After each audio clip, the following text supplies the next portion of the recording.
नारायणं नमस्कृत्य नरं चैव नरोत्तमं देवीं सरस्वतीं व्यासं ततो जयमुदीरयेत्। सैदानन्दरूपाय विश्वोत्पत्त्यादिहेतवे तापत्रयविनाशाय श्रीकृष्णाय वयं नमः। श्रीकृष्ण गोविंद हरे मुरारी, हे नाथ नारायण वासुदेव, हे नाथ नारायण वासुदेव। आज परम पवित्र हरिवासर है। कार्तिक का पुण्य मास चला हुआ है जो भगवान को अति प्रिय है। इसी कार्तिक मास के शुक्ल पक्ष में जो पड़ने वाली जो एकादशी है उसका क्या महत्व है और उसमें जो कथा आती है वो क्या कथा है, आइए इसी के बारे में आपको बताते हैं। तो धर्मराज युधिष्ठिर भगवान श्री कृष्ण से पूछ रहे हैं कि प्रभु, मैंने कार्तिक एकादशी अर्थात रमा एकादशी का सविस्तार आपसे श्री मुख से वर्णन सुना है। अब आप कृपा करके मुझे कार्तिक मास के शुक्ल पक्ष की एकादशी के विषय में बतला रही। इस एकादशी का क्या नाम है तथा इसके व्रत का क्या विधान है, इस विधि को कीजिए। तो भगवान नारायण कहते हैं और साथ में युधिष्ठिर महाराज जी कह रहे हैं, इसका व्रत करने से किस फल की प्राप्त होती है, कृपा करके विधान पूर्वक से इसके बारे में बताइए। भगवान श्री कृष्ण कहते हैं, हे धर्मराज, कार्तिक मास के शुक्ल पक्ष के में जो एकादशी आती है उसे विष्णु प्रबोधिनी, देव प्रबोधिनी एकादशी, देवोत्थान एकादशी, देव उठनी एकादशी और कार्तिक शुक्ल पक्ष की एकादशी के नाम से जाना जाता है। यह बड़े बड़े पापों का नाश करने वाली है और इसका महात्म्य मैं तुमसे कहता हूँ, ध्यानपूर्वक से सुनो। सबसे पहले इस एकादशी के दिन प्रातःकाल ब्रह्म मुहूर्त में उठ करके अपने स्नान आदि से निवृत्त होकर के भगवान सूर्यनारायण का ध्यान करते हुए, भगवान हरि के चरणों का ध्यान करते हुए व्रत का संकल्प लें। विधि पूर्वक से प्रार्थना करें। आज व्रत के दिन में अनर्गल वार्तालाप से, अनर्गल चर्चा से बचों और दिन भर भगवान के अष्टाक्षर और द्वादक्षर मंत्रों का जाप करें, विष्णु सहस्रनाम का पाठ करें और भगवान के नामों का जितना हो सके उतना इसमें भजन कीर्तन करें। भगवान का जो विग्रह है, शालिग्राम जी हैं या भगवान का विग्रह है, उसका षोडशोपचार पूजन करें और पूजन के बाद भगवान को नूतन वस्त्र पहनाएं। इस दिन पीले वस्त्र भगवान को पहना करके तुलसी अर्पित जरूर करें। इस दिन तुलसी की बहुत महिमा बताई गई है। 5 प्रकार से इस दिन तुलसी का पूजन करें। सबसे पहले माँ तुलसी को लाल वस्त्र चढ़ाएं, तुलसी को मौली चढ़ाएं और तत्पश्चात माँ तुलसी को दूध चढ़ा करके दीपदान, घी का दीपदान करते हुए माँ तुलसी को अनेक प्रकार के श्रृंगारों का वो सामग्री भी माँ तुलसी के आगे समर्पण करें और भगवान शालिग्राम का विधि पूर्वक से इस दिन पूजन करें। द्वादशी के दिन, जब द्वादशी हो, उस दिन तुलसी विवाह भी काफ़ी मातम में बहुत उत्तम माना गया है और विधि पूर्वक से द्वादशी में इसका पारण करें। अब इसकी ये जो विधि है, अब इसकी कथा में आते हैं। भगवान कह रहे हैं कि हे धर्मराज जी, एक राजा के राज्य में सभी लोग एकादशी का व्रत करते थे। प्रजा तथा नौकर चाकर से लेकर के पशुओं तक को एकादशी के दिन अन्न नहीं दिया जाता था। एक दिन किसी दूसरे राज्य का एक व्यक्ति राजा के पास आकर के बोला, महाराज कृपा करके मुझे नौकरी पर रख ले। तब राजा ने उसके सामने एक शर्त रखी, ठीक है रख लेते हैं, किंतु रोज तुम्हें खाने को सब कुछ मिलेगा पर एकादशी को अन्न नहीं मिलेगा।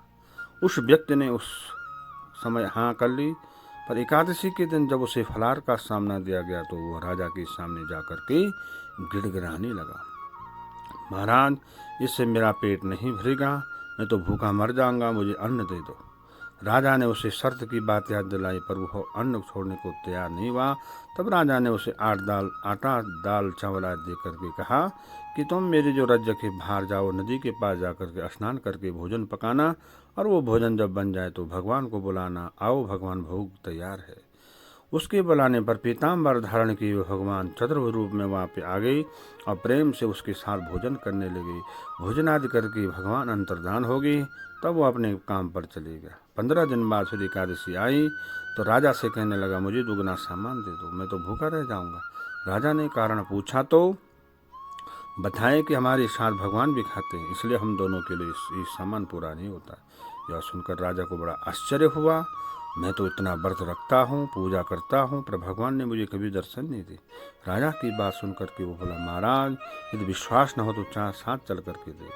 राजा एक पेड़ के पीछे छिप कर बैठ गया। उस व्यक्ति ने भोजन बनाया तथा भगवान को शाम तक पुकारता रहा, परंतु भगवान न आए। अंत में उसने कहा, हे भगवान, यदि आप नहीं आए तो मैं नदी में कूद करके प्राण त्याग दूंगा, लेकिन भगवान नहीं आए। तब वह प्राण त्यागने से उद्देश्य से नदी की तरफ बढ़ा और प्राण त्यागने का दृश्य इरादा जान शीघ्र ही भगवान ने प्रकट होकर उसे रोक दिया और साथ बैठ करके भोजन खाने लगे। खा पी करके उसने अपने विमान में बैठकर अपने धाम को चले गए। भगवान यह देखकर राजा ने सोचा कि व्रत उपवास से तब तक कोई फायदा नहीं होता है जब तक मन शुद्ध और पवित्र न हो। इससे राजा को ज्ञान मिला। वह मन ही मन व्रत उपवास करने लगा और सच्चे मन से भगवान की श्रद्धा करने लगा।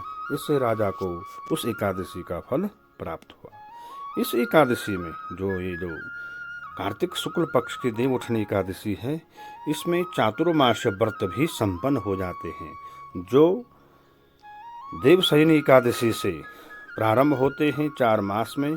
और आज ही के दिन उन भगवान अपने चिर निद्रा से उठ करके जो संसार का कार्यभार भगवान भोलेनाथ के हाथों में दिया रहता है, आज उसे अपने हाथ में ले लेते हैं।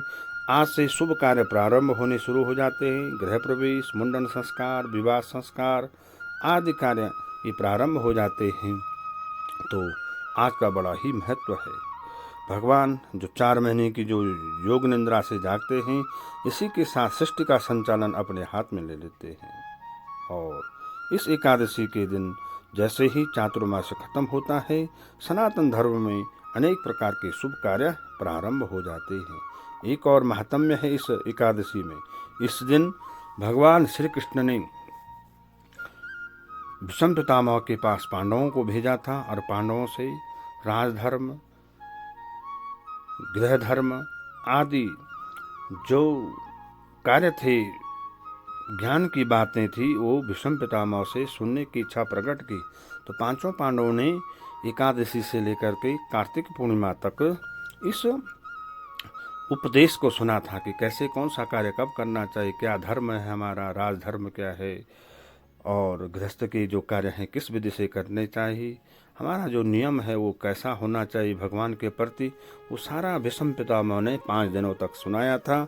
इसलिए इसको भीष्म पंचक भी कहते हैं। इसी दिन से जो सनातनी लोग हैं, आज घी का दीपक, अखंड दीपक जला करके भगवान नारायण की पूजा करते हैं। और पूर्णमासी जो कार्तिक पूर्णिमा आती है, उस दिन इस दीपक का पूजन विधि पूर्वक से करके अपने संकल्प को पूरा करते हैं। कहते हैं ये जो 5 दिनों हैं, आप अगर पूरे कार्तिक मास में अपना फल प्राप्त नहीं करते हैं, व्रत नहीं लेते हैं और उसका विधि भी नहीं करते हैं, लेकिन आज से लेकर के पूर्णमासी तक पूरे 5 दिनों तक अगर विधि पूर्वक से एक टाइम भोजन करना, भगवान हरि की चर्चा करना, दूसरे के यहाँ का भोजन न करना और नियम पूर्वक से ब्रह्मचर्य का पालन करना, हरि भक्ति में तत्पर रहना, उसका भगवान का भजन करना, इन 5 दिनों में अगर आप नियम पूर्वक से रहते हैं तो कहते हैं पूरे कार्तिक मास का पुण्य आपको इन 5 दिनों में प्राप्त होता है और जन्म जन्मांतर के पाप एक क्षण में नष्ट हो जाते हैं। श्री हरि की कृपा सदैव बनी रहती है। और इसी 5 दिनों में वैकुंठ चतुर्दशी भी आती है। लोक परंपरा के अनुसार इस दिन लोग भगवान श्री नारायण के, लक्ष्मी नारायण के मंदिर में, श्री राधा कृष्ण के मंदिर में जाकर के भगवान के 108 परिक्रमा भी लेते हैं और साथ में वहाँ पे 365 जोत जला करके भगवान को समर्पित करते हैं। इन दिनों में कार्तिक मास में दीपदान का बड़ा महत्व है और साथ में तुलसी पूजा का भी बड़ा महत्व है। तुलसी माता की पूजा इसमें बड़ा महत्व है। आइए हम सब मिल करके इस पवित्र कार्तिक मास में, अगर हमने पिछले जब से कार्तिक मास प्रारंभ हुआ है उसमें कोई भी कार्य नहीं किए तो इन 5 दिनों में उन कार्यों को अपने हाथ से न छोड़ें। 5 दिनों में नियम पूर्वक से ब्रह्मचर्य का पालन करते हुए एक समय भोजन का विधान और साथ में भगवान नारायण का नाम सुमिरन, जैसे भगवान का 12 अक्षर, अष्टाक्षर अक्षर, इनका नाम का जाप करते हुए भगवान का भजन करें और भगवान श्री हरि से प्रार्थना करें कि भगवान, जो आपकी सेवा में मैंने पूजा अर्चना की उसमें कोई भी अगर चूक हो तो उसे क्षमा करना और आपकी पूजा से प्रसन्न होकर के भगवान मुझे सुख संपत्ति, ऐश्वर्य, धन लाभ प्राप्त करना। और जो प्रार्थना असली है कि भगवान आपके चरणों में मेरा मन लगा रहे, ऐसी प्रार्थना बारंबार भगवान नारायण के चरणों में करें। निश्चित ही हम सबकी मनोकामना पूर्ण हो और साथ में श्री राधा कृष्ण मंदिर में भगवान के दिव्य दर्शनों का भी लाभ प्राप्त करें और सब पे भगवान श्री हरि का आशीर्वाद बना रहे। ऐसे इस देव प्रबोधिनी एकादशी में भगवान से ही कृपा करते हैं और भगवान का स्मरण करें। श्री कृष्ण गोविंद हरे मुरारी, हे नाथ नारायण वासुदेवा। आपको एक बार पुनः देव प्रबोधिनी एकादशी की बहुत बहुत शुभकामनाएं। जय श्री राधे, जय श्री कृष्ण।